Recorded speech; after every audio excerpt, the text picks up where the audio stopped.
El Salvador ha retrocedido 24 posiciones en el índice de libertad en el mundo, según el Centro Estadounidense de Pensamiento Freedom House.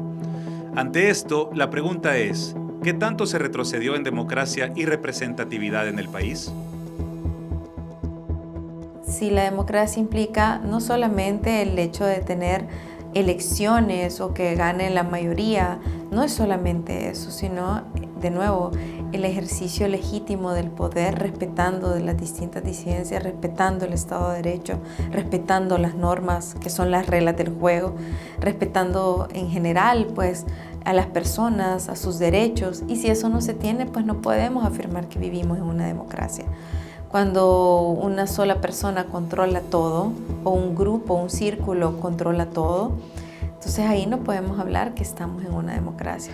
Entonces vamos viendo cada vez más cómo esa deriva autoritaria se va dando, cómo esa concentración del poder se va consolidando, y esos elementos en sí mismos no nos permiten afirmar que vivimos en una democracia. En materia de consejos municipales es una situación crítica.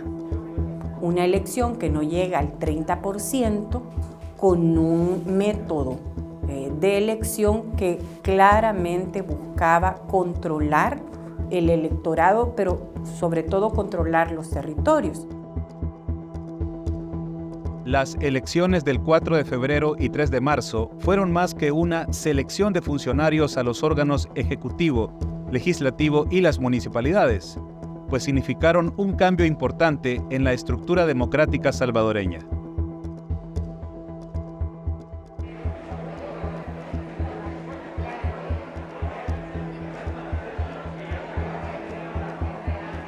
Creo que ganó muchas lecciones. En primer lugar, creo que la ciudadanía se dio cuenta de que si no sale a votar, otros van a decidir por ellos.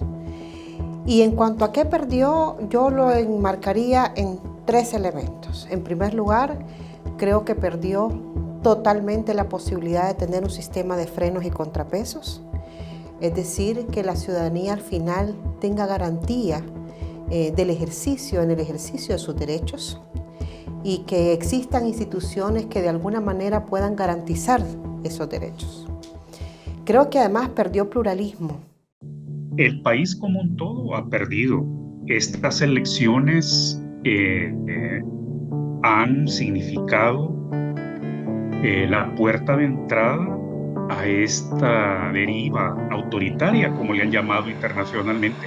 Creo que en verdad no estaba en juego la democracia, porque la democracia ya había sido perdida fuera de las urnas. La democracia no estuvo en juego en las elecciones. La democracia ya se perdió en ese sentido profundo de la palabra. Bueno, el país perdió una de sus más importantes conquistas democráticas que se pudo construir desde la firma de los acuerdos de paz.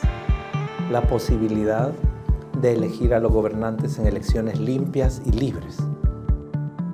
Me parece que si dijéramos algo que hemos ganado a partir del resultado de las elecciones, es una nueva oportunidad.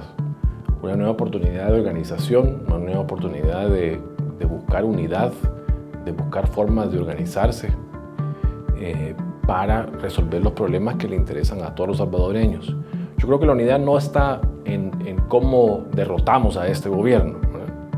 No, la unidad a la que debemos aspirar es cómo salimos de este hoyo en el que nos hemos metido.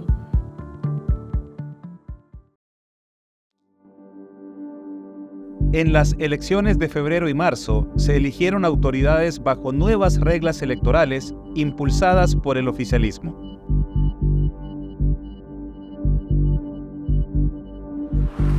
Vamos a reducir el número de alcaldías del país de 262 a 44. El segundo anuncio que les traigo es para reducir este órgano a 60 diputados. Meses antes, Nayib Bukele anunció su intención de un segundo mandato, amparado en una interpretación de la Sala de lo Constitucional que habilitó su candidatura a la reelección a pesar de la prohibición en la Carta Magna. Y eso después de que él mismo y muchos de sus funcionarios habían meses atrás dicho que la reelección no era constitucional. Y luego en junio, con el cambio en el número de municipalidades en junio de 2023, pues se facilitó el control de la Asamblea Legislativa en estas nuevas elecciones. Empezó a manipular todo el sistema previo a las elecciones para garantizar una gran mayoría. El cambio de fórmula para contar los diputados cabe dentro de esta categoría. Entonces, vemos que poco a poco ha habido un desmantelamiento sistemático de la institucionalidad democrática del país.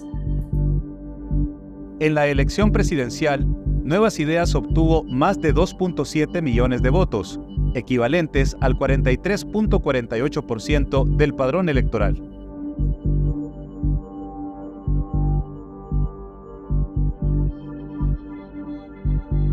La modificación de las circunscripciones electorales es una práctica conocida como gerrymandering, para obtener resultados específicos. Gracias, señor presidente. Con base a lo establecido en el inciso tercero del artículo 67 del reglamento interior de esta asamblea, solicito modificación de agenda en el sentido de incorporar dos piezas de correspondencia, las cuales contienen: primera, iniciativa del presidente de la República por medio del ministro de Gobernación y Desarrollo Territorial, en el sentido se apruebe ley especial para la reestructuración municipal con el objeto de modificar la demarcación territorial nacional. Segunda, iniciativa del presidente de la República por medio del ministro de Gobernación y Desarrollo Territorial en el sentido de modificar lo relativo a la integración de la Asamblea Legislativa. Por lo que le solicito que la primera pieza de correspondencia sea conocida por la comisión respectiva y la segunda pieza de correspondencia sea aprobada con dispensa de trámites inmediatamente. Muchísimas gracias, presidente.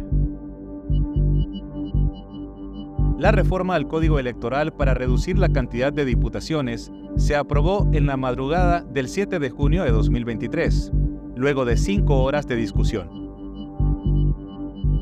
Con 13 votos en contra y con 66 votos a favor, por lo tanto, queda aprobado el fondo de lo solicitado en la pieza 3A.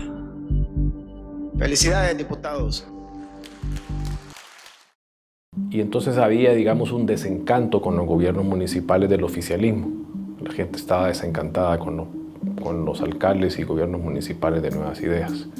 Y eso también lo sabía el gobierno, ¿verdad? Que también leía las mismas encuestas y hacía las propias.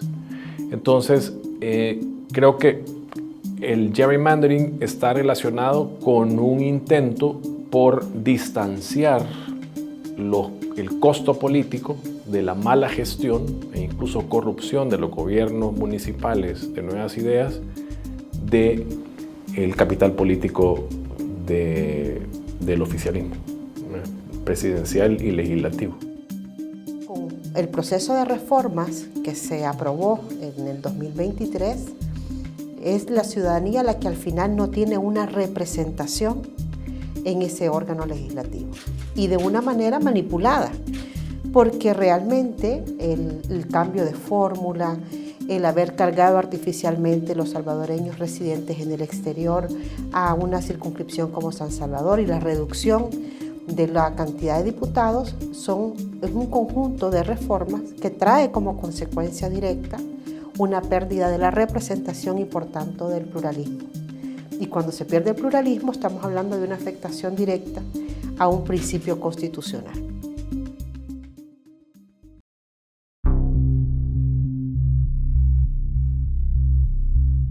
Con la Ley de Reestructuración Municipal, los 262 municipios fueron convertidos en distritos y quedaron agrupados en 44 nuevas municipalidades. Haciendo historia en nuestro país, queda aprobada la Ley Especial para la Reestructuración Municipal. Gracias, colegas. Dijéramos, este proyecto de concentrar poder y de perpetuarse en el poder ha implicado incluso una reforma electoral a mi modo de ver, antidemocrática, no pluralista y que pues tiene como fin socavar o limitar el ejercicio de los derechos políticos. Se modificó el sistema electoral a la medida del oficialismo para evitar el acceso a gobiernos municipales o a escaños legislativos de otros partidos políticos. Importante tener en cuenta eso. Vamos a tener un presidente que se saltó las reglas del juego para continuar en el poder. Luego, respecto del gane en la Asamblea Legislativa, creo que en términos prácticos no cambia la situación porque ya se tenían las mayorías. En las elecciones de consejos municipales participó el 30% del electorado.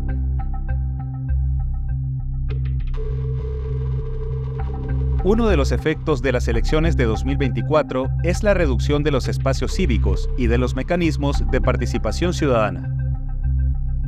Materialmente, cada vez son menos los espacios de participación política. Y cada vez son menos los espacios de participación política debido a distintas situaciones. O simplemente le declaran reservada la información. La ciudadanía ha hecho una transacción y está consciente de la transacción que ha hecho. Entonces, esa situación de total inseguridad pues jugó un papel muy grande en la decisión que tomó la gente. ¿Cuáles son los grandes temas que podrían definir el éxito o el fracaso de estas nuevas gestiones de la presidencia, la asamblea y las alcaldías? Los pocos espacios que se contaba para la reparación de víctimas de crímenes de lesa humanidad y crímenes de guerra que sobrevivieron al conflicto armado. Estos pocos programas que existían, que debieron ampliarse, que debieron desarrollarse, atendiendo además sentencias internacionales, pues han sido prácticamente abandonados o administrados con fuertes irregularidades en perjuicio de las víctimas. Entonces no me parece que podemos hablar de éxitos desde la destrucción democrática y desde las violaciones a los derechos humanos. Creo que el panorama que se abre para la sociedad es de desafíos, de lucha por sus derechos, y me parece que en ese escenario sí debemos ver esperanza. La calificación de éxitos o de logros va a ser siempre relativo. Sin embargo, en términos de la ciudadanía, en términos de las personas y cómo van a percibir en relativo éxito o fracaso esa gestión, me parece a mí que hay una coincidencia, incluso del propio gobierno, de que la clave va a estar en el tema económico. Y no me refiero al crecimiento de la economía en abstracto, me refiero a que los salvadoreños tengan empleo, a que su salario y sus ingresos les alcancen para una vida digna. Pero al mismo tiempo la población deberá enfrentar otro desafío para los próximos años, el pago de la deuda pública acumulada en el gobierno de Bukele, la cual se elevó a más de $30.000 millones en su primera gestión presidencial. Según datos oficiales, la proyección es que para 2029 El Salvador tendrá que destinar al menos el 5% del Producto Interno Bruto, es decir, un estimado de $2.000 millones solo en el pago de intereses de la deuda generada por el gobierno. Este dinero lo deberá pagar toda la ciudadanía mediante los impuestos, lo que implicará menos inversión y menos obras públicas.